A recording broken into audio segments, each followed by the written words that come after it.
He's Dave Zirin, the sports editor of The Nation, host of the Edges Sports Podcast, and he joins us here in the Man Cave. I just found out that you're teaching a class in college now in sports history. I am. Montgomery College, shout out, right out there in Tacoma Park, Maryland. It's an absolute thrill. Love my students. A lot of them listen to the show, actually, so shout out to all of them as well. It's absolutely thrilling because I see them learning some of the basics of sports history, things that I think we take for granted, like who is Jackie Robinson? What was the impact of Muhammad Ali? How did Billie Jean King change the world? And their eyes, they just become as big as saucers. They never saw that you cannot separate sports from the political landscape. But how much do they not know? It's pretty intense. So there, a lot of the teaching is about the basics, like what was the 1930s? What was the Great Depression? Why did it matter that Jackie Robinson was a World War II veteran? What did that mean to Black America in terms of World War II? And so some of that is, you have to go through the basics, but they're like sponges. So it's a lot of fun. But if you were going to have one sports moment that you wanted to teach, what would be that? Wow, that's a fantastic question. If I had one moment I would want to teach, I think it would be the Thrilla in Manila. I would want to talk about Muhammad Ali and Joe Frazier at great length because a lot of my students are in the UFC. And I think there's an interesting similarity between Khabib and Conor McGregor and that Thrilla in Manila fight between Frazier and Ali. Like the fact that for that fight, for Ali, it was a game. For Ali, it was bringing people out. He was calling Joe Frazier the gorilla. He was making fun of the blackness of his skin. And for him, it was just like, if I make Frazier mad and if I polarize people, it's going to bring more eyeballs to the fight. But for Joe Frazier, it was not a joke. For Joe Frazier, he was willing to die in Manila because he was so deeply offended by Ali. And I could make that about Conor and Khabib and be like, for Conor, it's a joke. It's eyeballs. He's going to make fun of Khabib's religion. He's going to make fun of his family. He's going to make fun of his country. And for Khabib, then it becomes life and death. How would Ali be treated now in his prime? I mean, it's interesting because Ali would have social media. So in some respects, Ali was social media before social media, in that he was able to get out his message despite the fact that the overwhelming majority of the media in the mid-1960s was against the kind of things he was saying and what he was standing for. But I think that if Ali was around today, he'd be able to leverage social media to a degree that no athlete could even compare. Like it wouldn't even be close. LeBron James would be taking lessons from Muhammad Ali in terms of how to leverage social media and get his message out. And I think that would be different, and that would create him an army of followers in a way that the media would have to respond to and not be so overwhelmingly negative towards him, which they were in the 1960s. You have to wait till the 1970s before a new generation of writers are like, hey, this guy is not only good copy, he has something to say. And maybe he was right about Vietnam as the rest of the country was moving in that direction to say it was a mistake. And maybe we should pay him respect for the courage that he displayed during those difficult times. But why is it some of the most seminal moments in our history have to do with African Americans? With Jesse Owens in 1936, you got Jackie Robinson, what Muhammad Ali is doing. I don't know how history is going to look at Colin Kaepernick. Yeah. I don't like the comparisons to Ali. I think it's different with Ali, but we're trying to lump him in there. And I know he's been treated as a hero in some sections, but how do you think history looks back? Because history has been very kind to Ali. Yes. But it took a long time. How will we look at Colin Kaepernick in 20 years? I'll say similarly, history's been very kind to John Carlos and Tommy Smith, and we're about to hit the 50th anniversary of Mexico City in 1968. And explain that to those. Sports Illustrated had a wonderful article. Terrific. And it looked back on the 50 years and, you know, who these two athletes were, 1968 Olympics in Mexico City. Yeah, it was John Carlos and Tommy Smith and Peter Norman, the silver medalist. Australia. Who stood in solidarity with them. They were athletes who, in the lead up to the Olympics, were talking about a boycott as a protest against racism and a protest for human rights. They were talking about a boycott of the 1968 Olympics, just not going. And the boycott fell through, but they decided that they still needed to make some kind of statement. So after the 200-meter race, John Carlos and Tommy Smith raised their fists on the medal stand, and Peter Norman wore a button that said Olympic Project for Human Rights in solidarity with them. And black gloves. Black gloves raised to the heavens. They weren't wearing shoes to protest poverty. They were wearing beads and necklaces as a symbol of the history of lynchings and violence in the United States. So it was a very intense moment, and it was made all the more intense. A lot of people don't realize this. That was the first Olympics ever shown in color. And so the whole world was seeing it in a much more vivid way than they saw, say, 1964 in Tokyo or anything like that. So it electrified audiences, it polarized audiences, and it infuriated audiences to a profound degree. And both those men suffered in a way that, you could certainly argue that Colin Kaepernick, because you asked about that, hasn't had to suffer in the same kind of way. Like they spent decades in periods of poverty, decades in the wilderness, decades being ignored. And John Carlos was working as a custodian for a number of years. He had terrible family tragedies during that time. Tommy's mother died. I mean, she was sent all sorts of hate mail and even dead animals in the mail. And it was a horrific thing. And it took about 40 years. It really took till the early mid-2000s before they got rediscovered and appreciated. And statues of them were built at San Jose State University. And they were given the ESPN Arthur Ashe Award for courage. And so there's been this reappreciation, and you're seeing it more now because of people like Colin Kaepernick and this idea that there is this tradition of athlete activism. And that's something that, as someone, I consider John Carlos to be like family to me. I did his book with him, and we speak every week. He's a dear person to me. And we started knowing each other back in 2003 when he was working as a guidance counselor in the public school system of California. And he was this kind of unknown figure and kind of lost in history. And to see him be appreciated over the last 15 years and to see him open up has been one of the great blessings of my life. I'll never forget, all I wanted to do was interview him because he was from New York. I was working for a very small newspaper in Prince George's County, Maryland. And I just thought, how cool would it be to interview the bronze medalist, that guy? And I knew he was from New York, and I'm from New York. And I thought, this will be a cool story. So I Googled him online, and up came a website that looked like an Angel Fire website from like 1993. It was very old school, GeoCities websites. And there was like a picture of him and a phone number at the bottom. And I just called the phone number, and I got a public school in Palm Springs, California, and this gruff voice saying, "Hello." And I said, "Hi, I'm trying to track down John Carlos." "This is Carlos. Who the hell is this?" And I was like, I kind of want to interview you. And he goes, "You don't want to hear what I have to say." And then a couple more, let's just say, profanities followed about how little I actually want to hear his truth. But then I interviewed him and published every word he said, and it just started a relationship. Does it help Colin Kaepernick's cause if he doesn't play again? In so many respects, I think it does. And it's so interesting you say that, because I was thinking back to a time I was on this show in the fall of 2017, and you asked me if I thought he would get signed for the coming season, and I said no. And you were surprised, and then I hedged a little bit, and there was this idea, well, of course he's going to get signed because someone is going to need him. But it's like, as the months have gone on and as he hasn't been signed, the memory of a quarterback who is probably who is just the memory of a quarterback who you would not say was in the Tom Brady class has faded. And this iconic status has developed. I mean, he's at Harvard today accepting a W.E.B. Du Bois Award. I mean, so the legend has grown, and in so many respects, it's helped him for whatever he wants to do in the years ahead. Why is he not doing interviews? That's a great question. I mean, I have theories about that. I mean, because I've certainly tried to interview him, and I've contacted him and asked. But he's writing a book, I believe, and that's what I was told, that he's saving everything for the book. Saving everything for the book, and he also has a television series about his high school years that he signed with Ava DuVernay, the director of Selma.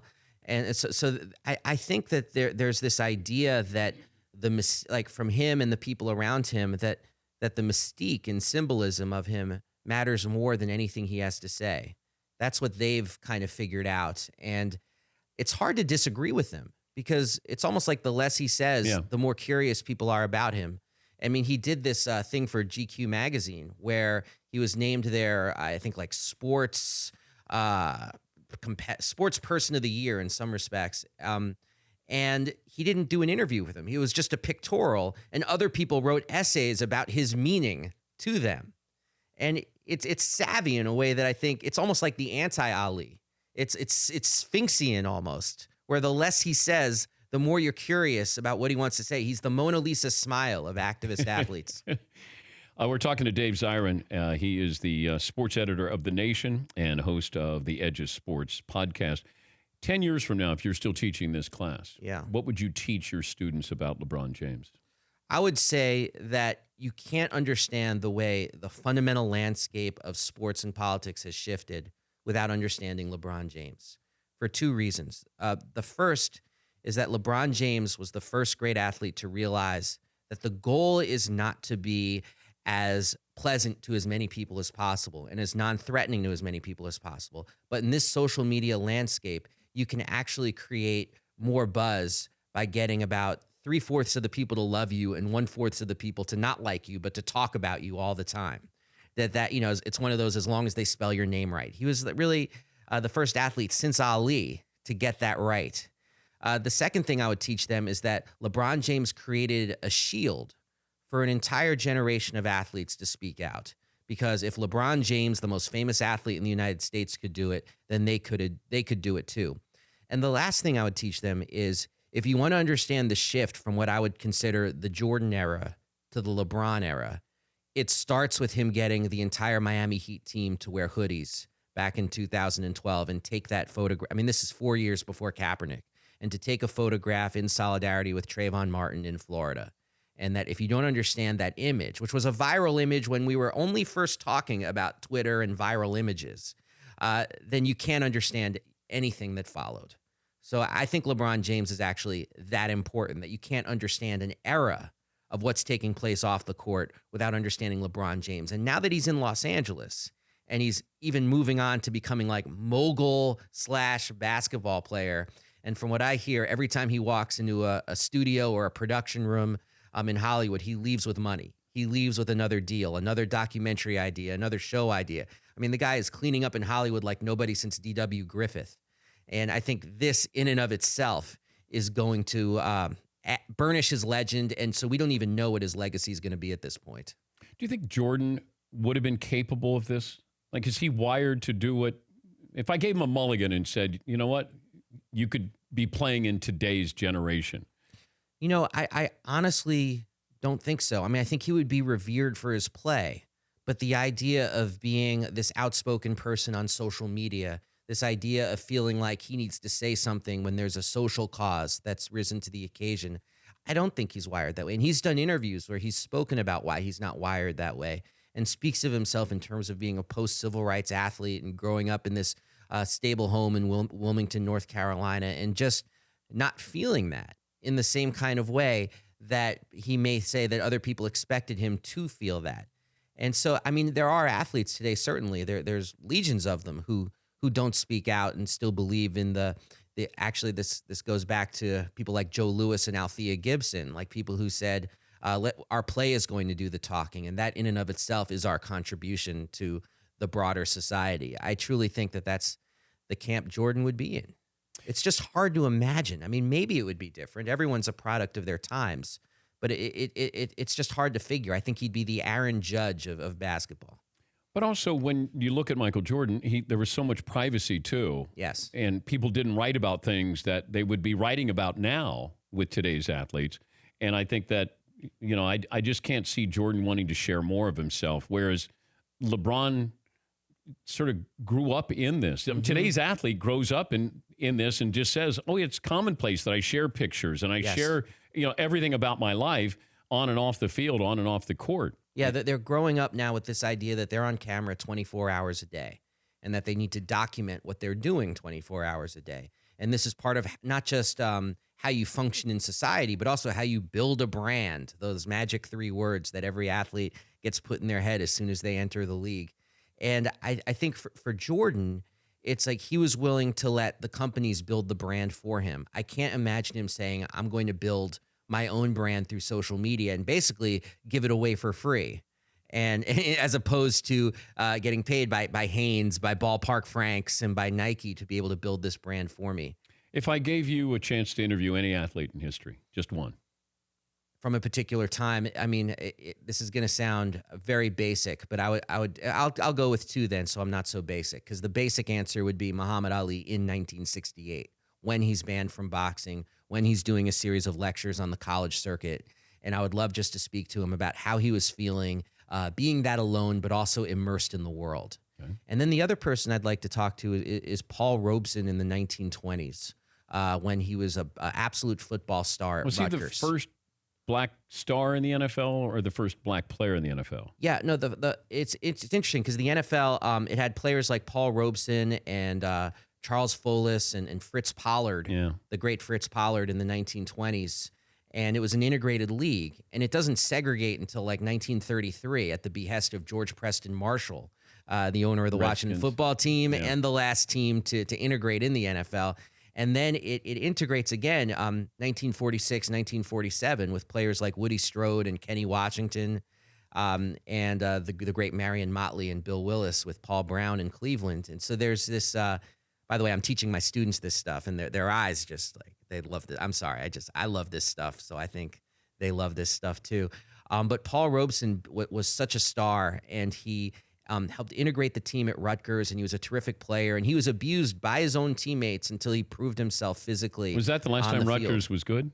Wow, well, Ray Rice. I mean, we've got a couple a shot at Rutgers. Doesn't New Jersey get enough flack? I swear. You got Springsteen and Bon Jovi. What more do you want? Yeah, that's enough. Well, you got I think Springsteen. for any state.